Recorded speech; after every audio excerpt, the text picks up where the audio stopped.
I'm Jill Gabbe, and it is my great honor to share in this tribute to Bill Nielsen and to all of tonight's distinguished recipients. I've known Bill, his wife Doris, his youngest daughter Jordan, for nearly 35 years, Bill. Yikes, oh my God. First as a colleague at the venerable Carl Bayer, then as a client of my own firm when he was at Johnson & Johnson, and for many years now as a friend. I am also so pleased that my husband and partner, Jim, is here tonight. He too puts Bill atop the category of most esteemed friend, colleague, and coach. Many of you in this room know Bill very well. You may have benefited from his support and knack for connecting people, been guided by his insight. You might have been touched by his kindness and compassion, or been inspired by his boundless optimism, enthusiasm, and smarts. And if you have, you also know this to be true. In his humility, he is impossible to thank. I am not alone in this experience. When Bill asked me to introduce him, his second words were, "Now look, this shouldn't be about me." But Bill, that sly way you have of deflecting attention back on someone else isn't going to get you off the hook. I am going to toot your horn. Bill has influenced so many lives over the years, mine for sure. There's no handy mentor tip list that applies to him.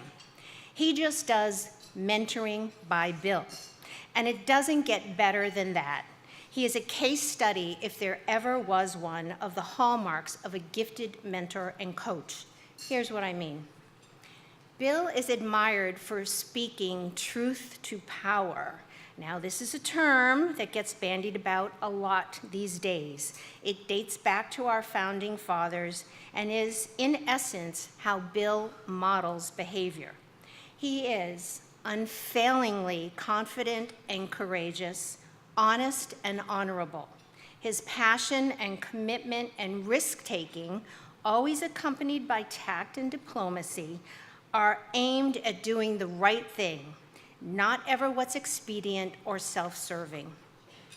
When he sees an idea, and I've seen him do this many times, that he instinctively knows is, let's say, off, he pounces, persevering with reasoned comment, and most important, prepared with a clearly superior idea that he just pulls out of his back pocket.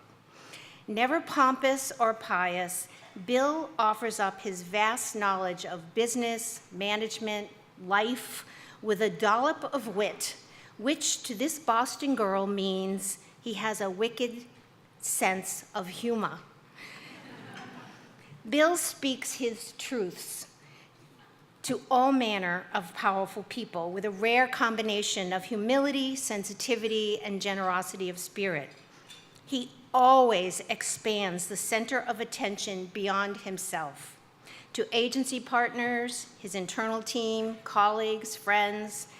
In doing so, he elevates the function of counselor and boosts the recognition and the confidence of the people around him. This happens because of his unfailing ability to build trust. His clients, whether in the corporate boardroom or the executive suite, seek his opinion because they recognize his commitment to helping them do their genuine best. Those of us who've worked with him know he's got our backs. He's a leader who helps people realize their potential and gives effusive credit where it's due. He earns trust, yes, but he bestows it too. It's just in Bill's nature to create extraordinary opportunities. He doesn't spoon feed them, he opens doors, he steps aside, and he expects you have the perception and the wisdom to walk through and make things happen. The consummate connector-in-chief, he'll say, "How can you not know so-and-so? You need to know so-and-so. They need to know you. Sometimes Bill has more confidence and faith in us than we have in ourselves. He is an astute observer and a thoughtful listener. He builds 360-degree relationships in the most informal ways by inserting himself with little suggestions. You might consider this. Have you thought of that? He makes you think, and your thinking is better for it. Don't speak until you really know what you know and know the business, a classic caution and pointer from Bill. He is a master at this, sizing up the situation and at just the right moment, delivering truly dazzling aha advice. I recall a project where a management team was devoid of clear strategic direction. Now, none of us in this room can imagine a thing like that ever happening. There were very lofty expectations for the PR people, though, but no clear pathways to success. Bill said, "You know the lay of the land. Figure it out. It won't be the first time someone in PR created a corporate strategy." His influence is epic. As a talent spotter, career launcher, and industry advocate. If he has his way, communicators are at the table on a par with all parties of influence in matters of reputation and perception, especially the lawyers. And he tirelessly walks the talk, demonstrating by doing how professionals can and should devote time and skills to the betterment of society. You get what you give, and Bill has given untold time, often influencing the course and success of a nonprofit or someone's life. Bill is a treasure. In these times of often raucous, painful discourse and change in the corporate, geopolitical, cultural, societal landscapes, Bill's deeply held values, personal qualities, and humanity are more crucial than ever. The example he sets extends beyond the professional to all of life. Quite a legacy. Since we're in Chicago, I thought it appropriate to cite your own hometown oracle, Oprah, who once summed it up best. A mentor is someone who allows you to see the hope inside yourself. That's Bill. Thank you.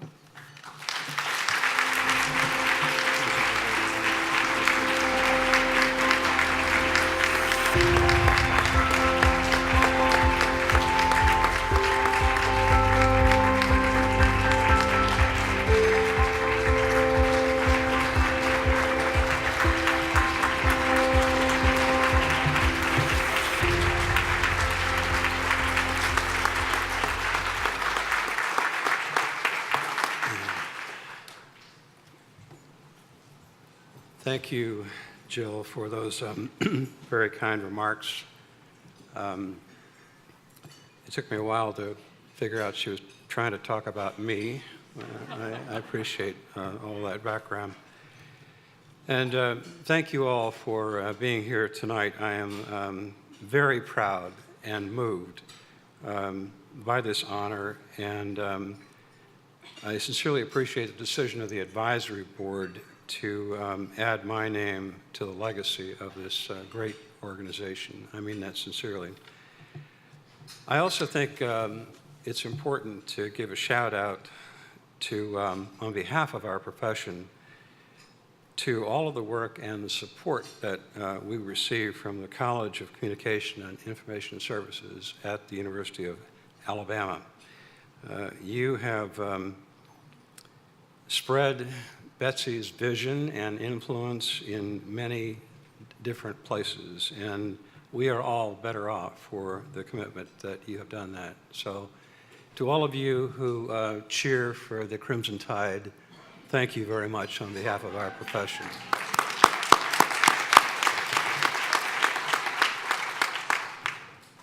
I have to say that standing here in the shadow of Betsy Plank is very daunting.